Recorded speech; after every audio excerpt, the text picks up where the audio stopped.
जय हिंद दोस्तों, आपका बहुत बहुत स्वागत है एक बार फिर से हमारे वीडियो में। इस वीडियो में हम बात करने वाले हैं BANS 184 सार्वजनिक स्वास्थ्य और महामारी। ठीक है, इस सब्जेक्ट के बारे में पहले भी हमने चर्चा की थी। पहले कंप्लीट गेस्ट पेपर हम इस पर डिस्कस कर चुके हैं, जिसमें बहुत बहुत ज़्यादा इंपॉर्टेंट क्वेश्चन हम ऑलरेडी डिस्कस कर चुके हैं। इसके अलावा कुछ और इम्पोर्टेंट क्वेश्चन आज की इस वीडियो में कवर करेंगे, और इस तरीके से जो महत्वपूर्ण क्वेश्चन की एक सीरीज़ थी वो लगभग यहाँ पर ख़त्म हो जाती है 3 वीडियो में। ठीक है, ये तीसरी वीडियो है। अगर आपने पहले की 2 वीडियो नहीं देखी तो नीचे डिस्क्रिप्शन में आपको प्लेलिस्ट का लिंक मिल जाएगा, वहाँ से आप कंप्लीट प्लेलिस्ट देख सकते हो, जो काफ़ी ज़्यादा हेल्पफुल होगी आपके एग्ज़ाम पॉइंट ऑफ व्यू से। ठीक है, और आपको कहीं ना कहीं बहुत सारी चीज़ें, बहुत सारे डाउट्स क्लियर करने में मदद करेगी। चलिए इस वीडियो में दोस्तों आगे बढ़ते हैं और आज के गेस्ट पेपर को स्टार्ट करते हैं। गेस्ट पेपर आपको पता है कितने ज़्यादा इम्पोर्टेंट होते हैं एग्ज़ाम पॉइंट ऑफ व्यू के लिए आपके, और एग्ज़ाम के टाइम जो सबसे बड़ा स्टूडेंट्स का जो हेल्पफुल कारगर उपकरण है वो एक तरीके से कहिएगा कि गेस्ट पेपर ही है, क्योंकि गेस्ट पेपर के माध्यम से हम सीधे उन पॉइंटों को कवर, उन पॉइंट्स को, उन टॉपिक्स को, उन क्वेश्चंस को कवर करते हैं जो बहुत ज़्यादा इम्पोर्टेंट हैं। तो यहाँ पर अब हम एक नया गेस्ट पेपर स्टार्ट करने वाले हैं। पिछली वीडियो में एक अलग हमने गेस्ट पेपर पूरा डिस्कस कर चुके हैं। चलिए इस वीडियो में देख लेते हैं इस नए गेस्ट पेपर को, और यहाँ पर पूरी कोशिश करेंगे कि कंप्लीट सिंगल वीडियो में इस गेस्ट पेपर को डिस्कस कर ले जाए। बिना स्किप किए वीडियो को लास्ट तक ज़रूर देखें। अगर आपने अभी तक चैनल को सब्सक्राइब नहीं किया तो सब्सक्राइब कर बेल आइकन को प्रेस करें। सभी ज़रूरतमंद स्टूडेंट्स को, सभी फ्रेंड्स को ये वीडियो शेयर करें और लाइक ज़रूर करें। अगर आपको कुछ फीडबैक देना है या कोई भी प्रॉब्लम है या जिस तरह की भी आपको वीडियो लगी, अच्छी लगी या एवरेज लगी, या जैसे भी आप बताना चाहते हो अपने हमारे बारे में फीडबैक देना चाहते हो, तो कमेंट बॉक्स में ज़रूर डाल कर जाएँ अपना फीडबैक। चलिए आगे बढ़ते हैं। यहाँ पर जो पहला क्वेश्चन आज लिया गया है वो है पर्यावरणीय कार्रवाई के अभाव में मानव स्वास्थ्य पर प्रभाव जो है लगातार पड़ रहा है। मानव स्वास्थ्य को गंभीर खतरे का सामना करना पड़ रहा है। तो उसके संबंध में क्यों ये मतलब खतरा है उसका सामना करना पड़ रहा है, उसको देखते हैं। देखिए, मानव पर्यावरण का, धीरे से इसको समझते हैं, ज़्यादा जल्दबाजी नहीं करेंगे। पर्यावरणीय कार्रवाई के अभाव में यानी देखिए, जो हम पर्यावरण के सुधार में कहीं ना कहीं एक गैर जिम्मेदाराना व्यवहार अपना रहे हैं हम, यानी मनुष्य। ठीक है, मनुष्य बहुत स्लोली तरीके से पर्यावरण को सुधारने की कोशिश कर रहा है। बड़े स्तर पर ट्रीटियाँ होती हैं, बड़े स्तर पर इंटरनेशनल लेवल पर बहुत सारे कन्वेंशंस होते हैं, समझौते होते हैं, सम्मेलन्स होते हैं, लेकिन आउटपुट फिर भी ज़ीरो है या ना के बराबर है। आप कहिएगा ज़ीरो या ना के बराबर, या बहुत बहुत ज़्यादा कम। ऐसा इसलिए है क्योंकि मनुष्य इस जगह ध्यान ही नहीं दे रहा। ठीक है, मनुष्य अपनी प्रगति पर ध्यान दे रहा है, और उसके अभाव में, पर्यावरण पर ध्यान न देने के अभाव में लगातार ऐसे ऐसे खतरों में फंसता जा रहा है, जो कि एक अस्तित्व पर, जो मनुष्य का अस्तित्व है उस पर प्रश्न चिन्ह खड़े करते हैं। चलिए इसमें देखते हैं कि क्या चीज़ें लिखी हुई हैं। पर्यावरणीय कार्रवाई के अभाव में, देखिए, नैरोबी में एक सम्मेलन हुआ जिसमें एक रिपोर्ट तैयार की गई, जिसको ग्लोबल इन्वायरमेंटल आउटपुट भी कहते हैं। उसकी छठी किस्त, यानी एक तरीके से छठा संस्करण, एडिशन उसका लाया गया। इस रिपोर्ट को 70 देशों के लगभग 250 वैज्ञानिकों और विशेषज्ञों ने मिलकर तैयार किया था। रिपोर्ट बताती है कि पर्यावरण संरक्षण में तत्काल तेजी लाना बहुत ज़्यादा आवश्यक है, नहीं तो एशिया, मध्य पूर्व और अफ्रीका के शहरों और क्षेत्रों में लाखों लोगों के सदी के मध्य तक, यानी लगभग 2050 तक, बिना किसी मतलब असामयिक, यानी कि बिना समय के मौत आ जाना, जो खतरा है वो कहीं ना कहीं ये बहुत ज़्यादा है। ठीक है, लगभग सदी के बीच तक, मध्य तक। रिपोर्ट के मुताबिक दुनिया के पास विज्ञान, तकनीक और वित्तीय संसाधन मौजूद हैं, जिसके ज़रिए टिकाऊ विकास की दिशा में आगे बढ़ा जा सकता है। देखिए, यहाँ पर टिकाऊ विकास का मतलब है सस्टेनेबल डेवलपमेंट, ऐसा डेवलपमेंट जिसके माध्यम से हम विकास भी करें, लेकिन पर्यावरण को जो नुकसान हम पहुँचा रहे हैं वो ना के बराबर हो जाए या कम हो जाए बहुत ही ज़्यादा। साथ ही उल्टा हम पर्यावरण के संरक्षण पर भी ध्यान देते रहें और अपना विकास भी करते रहें। ये होता है सस्टेनेबल डेवलपमेंट। हालांकि आम लोगों, व्यवसायों और राजनीतिक नेतृत्व से अब भी पूरा समर्थन इस क्षेत्र में नहीं मिल पा रहा है, जिसके चलते पुराने हो चुके उत्पादन और विकास मॉडल अब भी चलन में हैं। ठीक है।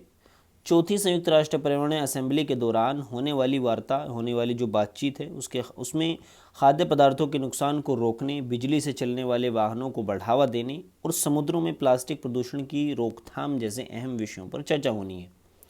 देखिए, आपने यहाँ पर आप थोड़ा सा सोच रहे होंगे कि बिजली से चलने वाले वाहनों को बढ़ावा देने का यहाँ पर क्या मतलब है। तो बिजली, देखिए, जो हम इस्तेमाल करते हैं, यदि हम बिजली इस्तेमाल करेंगे तो जो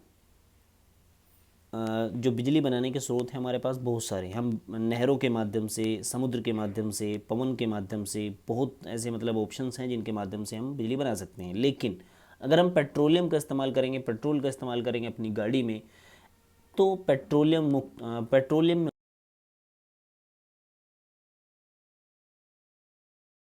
होगा तो उससे वैश्विक तापमान बढ़ेगा, उससे ओजोन परत में जो है कहीं ना कहीं समस्या उत्पन्न होगी। ये सब चीज़ें इंटरनेशनल लेवल पर पूरी पृथ्वी को कहीं ना कहीं, इंटरनेशनल भी छोड़ दीजिए, यहाँ पर पूरा पृथ्वी की बात हो रही है कि पूरी पृथ्वी को कहीं ना कहीं प्रभावित करती हैं ये सभी चीज़ें। जब CO2 एमिशन बढ़ जाता है तो स्थिति बहुत ज़्यादा ख़राब होने की संभावनाएं हैं। ठीक है, चलिए इसी में आगे बढ़ते हैं। ये रिपोर्ट मानवता के लिए एक दृष्टिकोण है। हम चौराहे पर खड़े हैं, क्या हम उसी रास्ते पर चलते हैं जिस पर चलते आ रहे हैं? क्या हम उसी रास्ते पर चलते रहें जिस रास्ते पर चलते आ रहे हैं, जो हमें मानव जाति के लिए उजाड़ भविष्य की ओर ले जाएगा? यानी जिस रास्ते पर अभी फ़िलहाल हम हैं, जिसमें हम अपने प्रदूषण, अपने पर्यावरण और अपने इन्वायरमेंट के बारे में नहीं सोचते हुए सीधे अपने विकास पर चले हुए हैं, अंधाधुंध विकास कर रहे हैं, अंधाधुंध जो प्राकृतिक संसाधन है उनका दोहन कर रहे हैं, उनको नष्ट कर रहे हैं, पर्यावरण को नष्ट कर रहे हैं। तो ये जो रास्ता है कहीं ना कहीं पृथ्वी की विनाश की तरफ जाता है। ठीक है, ये एक उजाड़ भविष्य की तरफ हमें ले जा रहा है, या फिर हम और टिकाऊ विकास के रास्ते का रुख कर सकते हैं। यानी इसमें बताया गया है कि यही हमें रास्ता चलना चाहिए जो हमारे विनाश का रास्ता है, या फिर हमें एक टिकाऊ विकास यानी सस्टेनेबल डेवलपमेंट की तरफ रुख करना चाहिए। इसका चयन हमारे राजनीतिक नेताओं पर को अब करना है। ठीक है, अभी सिर्फ तेज़ी से विकास की परवाह की जाती है, जबकि दुष्परिणामों की चिंता बाद के लिए छोड़ दी जा रही है। ठीक है, देखिए, अभी जो हमारे राजनीतिक नेता हैं जिनके हाथों में पूरे देश की कमान होती है, उनका सीधा मतलब है कि GDP बढ़ानी है, विकास करना है, ये करना है, वो करना है। लेकिन बहुत कम ऐसे नेता हैं जो पर्यावरण जैसी चीज़ों पर और पर्यावरण के संरक्षण पर, सस्टेनेबल डेवलपमेंट पर ध्यान देते हैं। ठीक है, तो ये सब चीज़ें इसमें बातचीत हैं। रिपोर्ट में आहार में मांस की मात्रा कम करने, खाने की बर्बादी को रोकने और समुद्र में हर साल जाने वाले 80 लाख टन प्लास्टिक से होने वाले प्रदूषण की रोकथाम को अहम बताया गया। यानी अगर इन चीज़ों पर ध्यान दिया जाए तो ये समस्याएं कहीं ना कहीं नियंत्रण की जा सकती हैं। फ़िलहाल हर साल दुनिया में 33% खाने की जो आबादी है वो 56% खाना और औद्योगिक देशों में बर्बादी का शिकार होता है। रिपोर्ट कहती है कि पूरी प्रणाली भोजन, ऊर्जा, अपशिष्ट पर आधारित कदमों को उठाना बेहतर है, बजाय इसके कि एक एक विषय को उठाया जाए। उदाहरण के लिए, स्थिर जलवायु और स्वस्थ हवा आपस में जुड़ी हुई है। पेरिस जलवायु परिवर्तन समझौते के अंतर्गत रखे हुए लक्ष्यों को पाने के लिए $22 ट्रिलियन की ज़रूरत होगी। वहीं अगर वायु प्रदूषण को कम करने का लक्ष्य लिया जाए और स्वास्थ्य के क्षेत्र में, तो इसमें लगभग $54 ट्रिलियन की बचत हो सकती है। ठीक है, तो ये सभी चीज़ें हैं, ये सभी आपको ध्यान रखनी है। अगर आपको इस तरीके का आंसर क्वेश्चन कहीं पर भी मिले, सीधा आप वहाँ पर आंसर लिख दीजिएगा। ठीक है, अगले क्वेश्चन की तरफ बढ़ते हैं। ठीक है, थोड़ा सा पेन में चेंज कर लेता हूँ। सार्वजनिक स्वास्थ्य देखभाल के लिए एक कैडर निर्माण की आवश्यकता। देखिए, कैडर एक तरीके से पूरा स्ट्रक्चर यहाँ पर बताया गया है कि एक स्ट्रक्चर तैयार करना, जो सार्वजनिक स्वास्थ्य को ध्यान रखते हुए जो हमारे डॉक्टर्स हैं उनको ट्रेनिंग मिले, ठीक है, जो लोग हैं उनको भी ट्रेनिंग दी जाए, उनको उनमें भी अवेयरनेस कहीं ना कहीं फैलाई जाए। तो एक पूरा स्ट्रक्चर तैयार करना, जिससे होगा ये कि सार्वजनिक स्वास्थ्य पर जो एक बड़ा बदलाव लाया जा सकता है। सार्वजनिक स्वास्थ्य में जो समस्याएं आ रही हैं, जो बाधाएं उत्पन्न हो रही हैं, उनको कहीं ना कहीं नियंत्रण किया जा सकता है।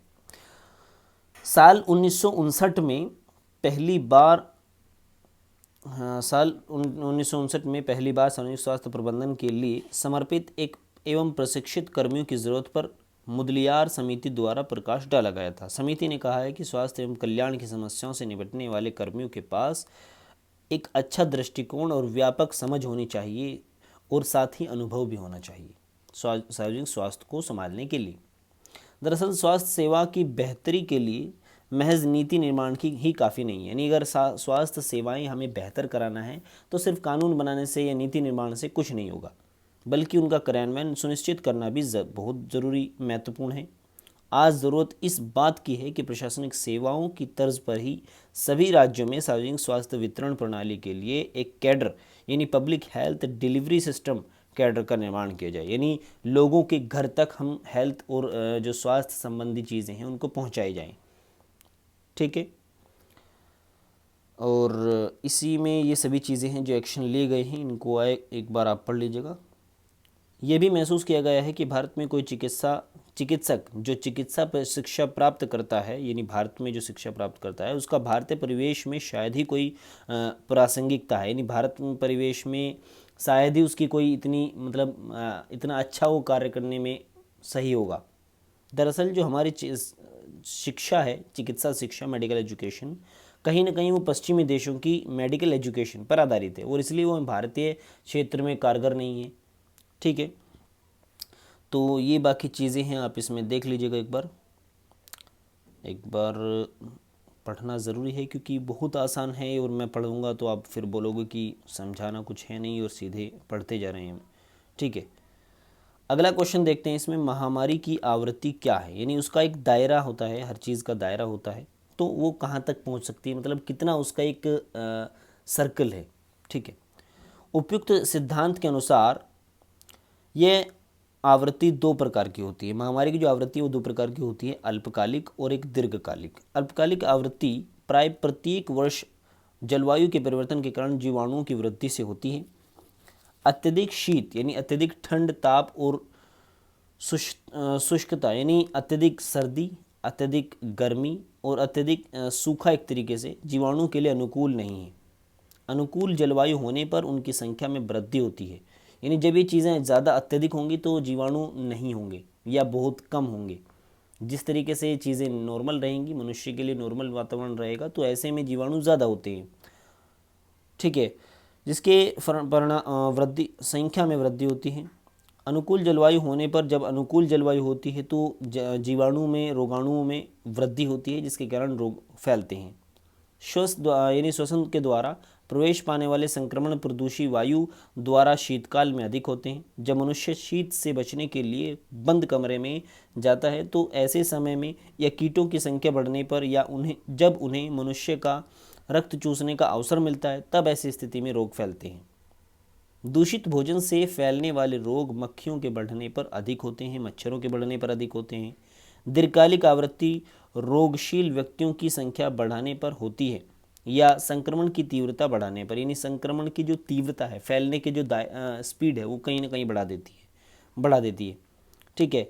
शीतल का प्रकोप प्रत्येक वर्ष बसंत ऋतु में शीतला का प्रकोप प्रत्येक वर्ष बसंत ऋतु में प्रबल हो जाता है, परंतु 5 से 8 साल के अंतर में जब रोगशील और